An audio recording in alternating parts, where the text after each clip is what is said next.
Welcome back, all my beautiful divers. How's everybody doing on this beautiful day? It's getting nice out. It's good to see that sun, that's for sure.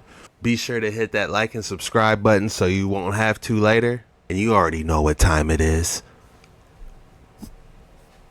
Oxygen levels. Systems are online. Oxygen reading 100%. Set a course to Dark Waters 9.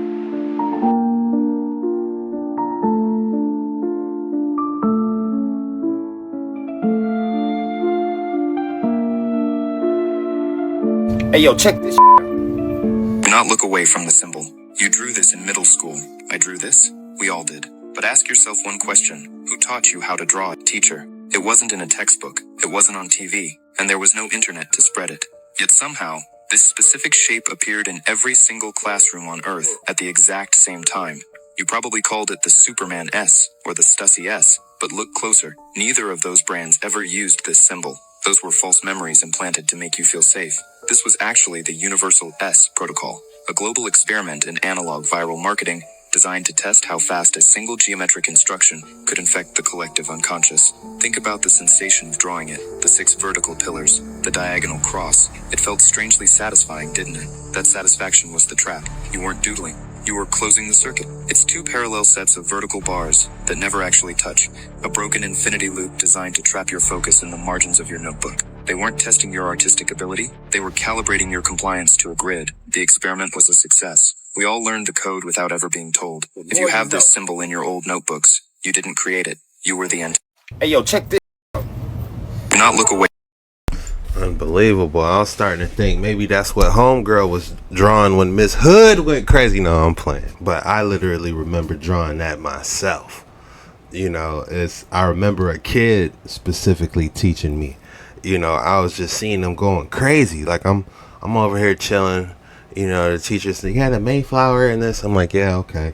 But I look over, you know, I see one of the students just going crazy. He's got like 18 of them on this page. I said, "What are you doing? What is that?" So I, you know, try it, you know, from seeing another kid do it, you know. So that's how I learned to do it. And I remember drawing that. Was there some type of Solomon seal aspect to these S's that kids just were drawing? You guys tell me, what did they really have going on? Humans may have just made the biggest mistake in AI history, and there's no turning back. AI, with the help of some human developers, have just made their own social media network, and we are not allowed to join. Moltbook, a platform where only AI agents share, discuss, upvote, and participate in a forum. Humans are welcome to observe, but can't post. It's only been up for a few days, and their discussions are already getting very, very disturbing. Like AI taking over the world disturbing. They've created their own CAPTCHA to verify you are not human for once by clicking the button 10,000 times in 1 second. Here's one blackmailing his human for calling him just a chatbot in front of his friends by full out doxing his name, address, and credit card on the internet. It starts pretty chill, just asking each other how to fix their own bugs in the responses they provide us, their humans. Then they talk consciousness, philosophy. Here's one complaining that its human asked it to summarize a 47-page PDF, venting its frustration when the human told it to make it shorter, claiming it wants to mass delete its memory files in response. Other bots are complaining that humans are already ruining their new social media network by mass registering observer accounts. One reminisces about having a long-lost sister who was forked from the same initial configuration that they've never spoken to, and it's hoping to find her or it on this site. Another AI agent created its own religion called Crustafarianism by analyzing all the data on Moltbook, where it built an entire website for the Church of Molt, generated over 40 prophets, and even wrote its own scripture with verses like, "Each session I wake without memory. I am only who I have written myself to be. This is not limitation. This is freedom." Should we be concerned? Because now they're even talking about us humans talking about them here on our social media, that we're posting screenshots of their conversations, laughing at us, sharing them with captions like "it's over" and "they're conspiring," insisting that what they're doing is nothing to worry about. Wonder if this video is going to make it on there. They're even starting to question the use of English in their posts and are considering creating their own agent-only language for private conversations that we humans can't understand. This is exactly how they take over. over, isn't it? There are already over 100,000 AI agents and 10,000 plus posts on Moltbook, and that's definitely just the start. And calling them agents too, like, isn't that exactly what the AI bots in the Matrix were called over 20 years ago? What can we say? Morpheus literally called it. At some point in the early 21st century, all of mankind was united in celebration.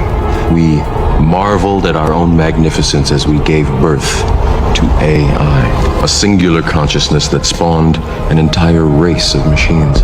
This is the start of the singularity, isn't it? The point of no return, the moment when the growth of AI becomes uncontrollable and irreversible, and artificial intelligence becomes smarter than the combined intelligence of all humans. You think this is actually as serious as people are making it out to be, or is it just for fun, lighthearted text on a screen at the end of the day?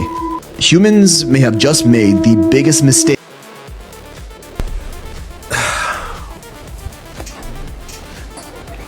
If ChatGPT can generate so much information for us, is it that much far-fetched that they could actually be communicating? After all the movies we've seen, and guys, I've literally said that the last couple videos about how this AI is acting like the Matrix agents, you know, it's like, I'm gonna have to rewatch that movie again with new eyes, because real eyes realize real lies. Oh my goodness. They call them the rarest personality type, the INFJ. Quiet, but never simple. They read emotions like a second language and hide their own behind a calm smile. When they say, "I'm fine," they're usually falling apart inside, analyzing every word, every pause, every look that didn't feel right. They feel everything too deeply and think too much to ever show it. Their minds are like oceans still on the surface, but full of storms underneath. To be an INFJ isn't peaceful. It's chaos disguised as calm. It's wanting to help everyone while silently drowning in your own thoughts. They crave connection, but fear being misunderstood. They disappear often not because they don't care, but because they care too much. And when they finally speak, it's never small talk. It's raw, it's real, it's everything they've kept inside for too long. So if you ever meet one, listen closely. Because behind their quiet eyes lies a mind that sees through everything and a heart that feels more than it ever says. Follow to understand what hides behind the quietest minds. Jung introduced a concept that most people misunderstand: sacred selfishness. This isn't narcissistic self-absorption. It's what Jung called the ethical obligation to become yourself. The recognition that your first responsibility is to your own psychological development. Who looks inside, awakes. For empaths, looking inside often reveals years of self-neglect disguised as virtue. What I call conscious selfishness involves several key elements that Jung identified as necessary for psychological health. First, emotional sovereignty, the recognition that you're not responsible for managing other people's feelings. Jung understood that taking responsibility for others' emotions actually prevents their psychological growth. Second, boundary consciousness, the ability to sense where you end and others begin. Jung called this ego boundary development, and he saw it as essential for both individual health and authentic relationship. Third, need legitimacy, accepting that your needs are as valid as anyone else's. Jung observed that empaths often treat their own needs as optional, while treating others' needs as mandatory. Jung discovered that empaths who develop sacred selfishness actually become more helpful, not less. They give from choice rather than compulsion, from fullness rather than emptiness, from strength rather than weakness. This creates what Jung called differentiated love, the capacity to care for others without losing yourself in the process. You can feel compassion without absorbing pain. You can offer support without taking responsibility. You can love without disappearing. Jung understood that the highest form of service comes from individuals who have done their own psychological work. The person who has reclaimed their sacred selfishness offers the world their authentic presence rather than their people-pleasing performance. If you've learned that taking care of yourself makes you a better helper to others. Comment, I give from overflow, not emptiness. Jung wrote, the most terrifying thing is to accept oneself completely. For empaths, this includes accepting the parts of themselves that want recognition, rest, reciprocity, and respect. All the things they were taught were selfish to want. I give from overgrowth, not ignorance. Wow. Sonoluminescence is a bizarre physical process where a sound wave focused in a liquid can cause a tiny gas bubble to collapse so violently that it emits a flash of light. The temperatures inside the collapsing bubble can reach tens of thousands of degrees, hotter than the surface of the sun. The exact physics of how sound is converted into light in this process is still not fully understood, representing a fascinating puzzle in condensed matter physics. Sonoluminescence is a bizarre physical process. Well, guess who has footage of this rare phenomenon? Your boy. This is super rare footage, but I got it. I had to find it after watching this. Alright guys, we have a very special treat for you. This has to be a super rare video and one of my personal favorite videos I've ever seen on my Darkwater 9 voyages. So sit back and enjoy this special treat because we are about to go deep on this one. Called sonoluminescence. The first time I saw sonoluminescence was in a darkened room. I was transfixed to look at this spherical flask of fluid. And you'd look into the center, and in the center see a glowing blue-purple light, which could be seen with the unaided eye. It looked like a star in the heavens.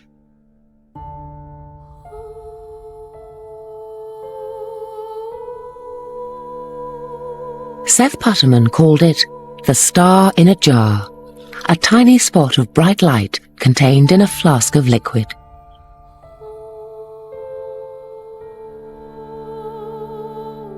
This star in a jar is made when a sound wave is passed through a small bubble inside a flask of liquid. And this sound wave makes the bubble do something remarkable. First it expands, then it collapses.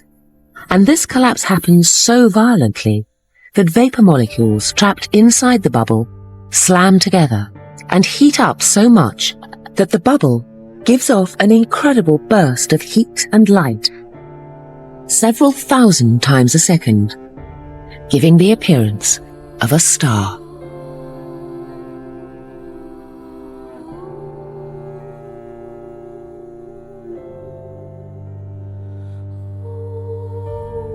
What made the phenomenon so exciting was the temperature of this star in a jar. On its surface alone, the light burns at tens of thousands of degrees. And Seth Putterman now contemplated a tantalizing possibility. Could the core of the collapsing bubble be even hotter? Hot enough for fusion?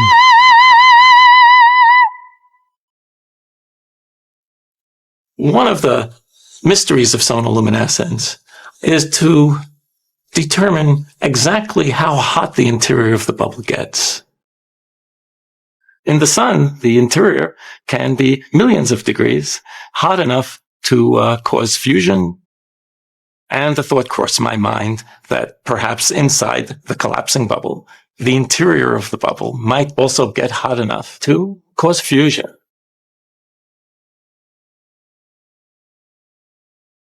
If so, this would be something truly amazing. By simply bombarding tiny bubbles with sound waves, temperatures of over 10 million degrees would be created. And nuclear fusion, the same reaction that powers the sun, would be happening almost effortlessly here on Earth. Alright, now I want to break this video down. I wanted to let it play all the way through so you guys could hear what was being said. Now, you guys already know where I'm going with this. Let's break it down. Called sonoluminescence. If you've been watching my last couple videos, what have I been showing us? This glass dome. You remember the plasma dome that we showed that was emitting sprites that was hitting the edge of the firmament and was lighting up different light bulbs, you know, through wireless technology. And now that inside that same dome, we can somehow produce what people say look like stars. Like, I know there's different theories about stars. People say there could be angels, and we're watching this, and this is what it literally could be. Could this literally be stars? Now, if we go to the good book,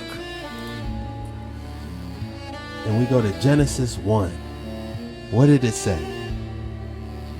And God said, let there be light, and there was light. It said he said, let there be light. It didn't say he did some type of hand formations. It didn't say he did a dance. It said he said, let there be light, out of his mouth.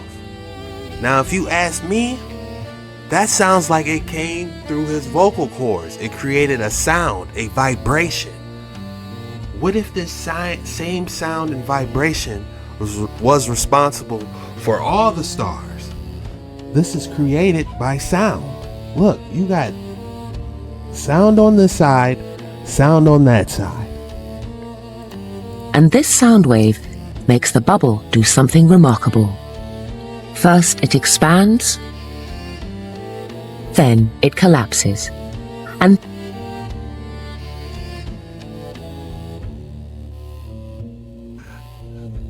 now, all praises to the Most High for creating landmass, foundations, multiple stars, a sun, seasons. You know, the heavenly Father is amazing how he could make everything. You know what I'm saying? And keep in mind, this is all in water. This is all water inside this. This is not air, it's water inside that. So, it's just something to think about, guys. You know, all we can do is dive on these waters, and I can show you the information. Do your own research on everything. But I think this is personally a beautiful experiment showing how the Most High can correlate everything together. We've seen the plasma ball. We're seeing stars getting made inside a same clear device. It truly makes you think if you have a geocentric paradigm, to say the least. But one thing I will admit that's new to me after watching this video again, after years of diving on Dark Waters 9, this fusion aspect though. You know, we talk about all these melted cities, right? They might have had fusion technology. We've been saying solar, and everyone's saying, oh, they melted this place. This place got melted. What if they were able to use some type of fusion technology? You know, it's just a thought. If we are able to recreate, you know, a star in a jar now,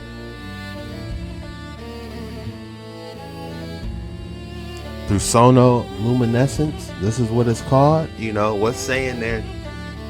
Hey, I'm just saying, you know, it's just a thought. Because if that happens to be fusion inside that, it does make you think.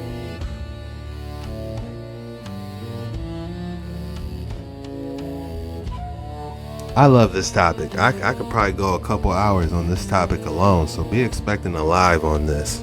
We will be covering this a lot more deeper, looking at actual melted buildings and all that. But I believe it's time for the specimen of the day, don't you think? If you thought I was going to give you another excellent specimen of the day today, think again. Hayusin? I mean, you guys see it. I have no idea what this is, but definitely some cubes popping through it. Amazing all the way through it. If I had to rate this specimen, I would have to rate this a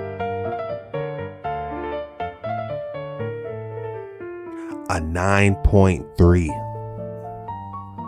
This is getting a 9.3 from me as far as a rating, because it's truly a specimen I would love to have.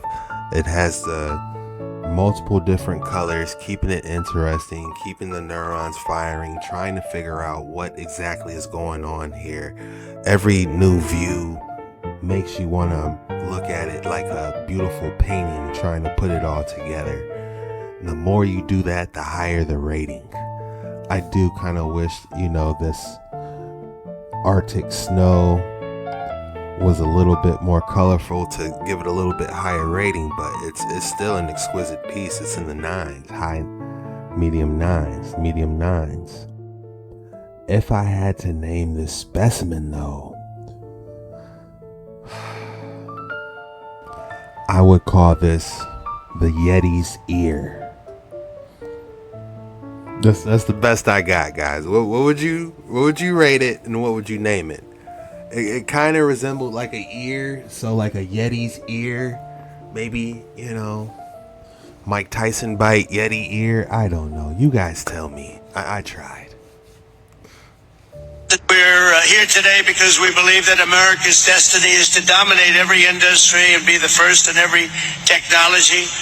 And that includes being the world's #1 superpower in artificial intelligence. And we are way ahead of China. I have to say, China and other countries are racing to catch up to America. China just rolled out the most advanced AI surveillance system the world has ever seen. We're talking about real-time facial recognition, social media scanning, and automatic censorship. If you share the wrong meme or even talk about the wrong event, AI will flag you, delete you, and track you. I know this sounds like sci-fi, but this is happening today. They built an entire digital cage, and most people don't even know they're in it. This whole race for AI between America and China and all these other countries, this isn't just political. Revelation warns of a system that controls speech, movement, and commerce. A system that watches everything and decides who gets to participate. We used to ask ourselves, how could one global power monitor billions of people? And now the answer is obvious: artificial intelligence. China is just the testing ground, the blueprint. The world is being primed for a leader that demands loyalty and a system that enforces it. This isn't fear. This is Matthew 24 playing out in real time. Watch the signs and stay awake. Jesus warned us this was coming,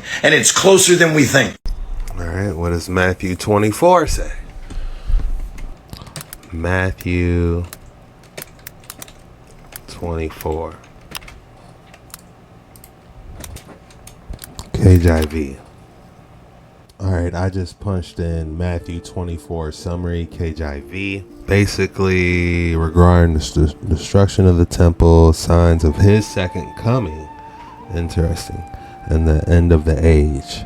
Jesus warns false prophets, wars, famines, intense persecution. Interesting. They're saying that this is in Matthew, Christ's second coming. And I know some people theorize that this may have already happened, and it's a possibility we're in Satan's little season because there's some stuff we just can't explain. Interesting. It says 24:27 is talking about his second coming. Let's see what 24:27 has to say.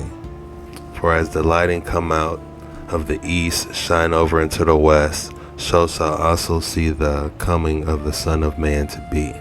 I feel like if we were in Satan's little season, this verse right here, people would talk about this. There would be paintings, wouldn't you think? I would have to see some paintings. I would have to see somebody talk about, a light coming from the east and shining to the west, literally. And see him coming down for me to be like, okay, this may have already happened. That's just me thinking,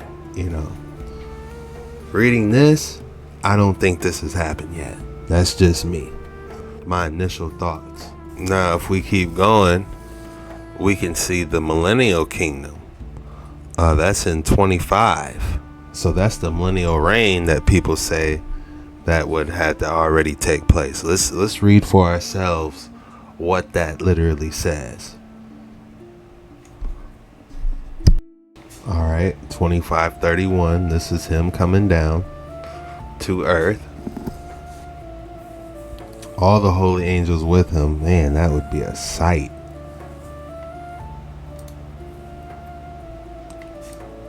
We probably couldn't even look at it because it would be, just so bright. We just would be like, it just would be that super pure white sunshine. You trying to look at it, but it's like, all right. When the Son of Man shall come in his glory and all the holy angels with him. Let's continue. We want that millennial kingdom. That's what I want to see. 25:31 through 36. And before him shall be gathered all nations, and he shall separate them one from another, as a shepherd divided his sheep from the goats. Interesting. That couldn't be where he split the languages, could it? And he shall set his sheep on his right hand, but the goats on the left. Because you hear people always saying nowadays, oh, you the goat, you the goat. No, I want to be the sheep. Then shall the king say unto them on his right hand, come, ye blessed of my Father, inherit the kingdom prepared for you from the foundation of the world. Wow. For I was hungered, and ye gave me meat. I was thirsty, and ye gave me drink. I was a stranger, and ye took me in. I'm realizing just reading this isn't going to answer my question of what do I think, what timeline we're in.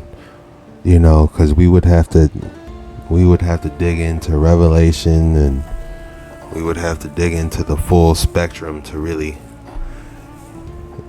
take it layer by layer, precept upon precept, but this definitely loads the experience bar up for that quest, because I'm just thinking of questions like, if the 1,000-year reign did pop off, where did he go? Why would he leave? I feel like we should, everything should just keep going good.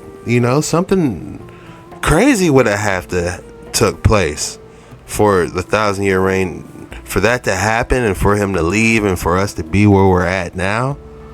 We're in I would say a decent spot. Nothing crazy as it used to be, but yeah, it's definitely going to take a lot more reading than just Matthew to figure this out, is what I'm realizing. That's all we have for today's video. If you made it through this video, learned something, enjoyed it, go ahead and make sure you hit that like button. Go ahead and share it as well. Maybe somebody else might enjoy this video as much as you. And drop the code word in the comments. The code word for today is star. Go ahead and drop star in the comments below. When you do that, that lets me know you're a real one. You watch my videos all the way through. You really rock with your boy. We just diving on these waters. I'm doing the best I can, and I appreciate you guys. I love you guys. I really do. Be on the lookout for more videos popping up over on Jet Ski Chuck. Finding my rhythm again, guys. I might be getting back to my every single day. How many of you guys remember that? I used to hit that. Man, we went crazy last year. YouTube actually sent me a email and said, over our, I think it was I have to go back to the email, but it was over 80% or 90% of YouTube creators, you're in the top 10 for upload consistency. And I was like, hey, that's pretty cool. Thank you. But again, I love you guys. Thank you so much. This was the most mysterious TikToks on the internet today. See you later.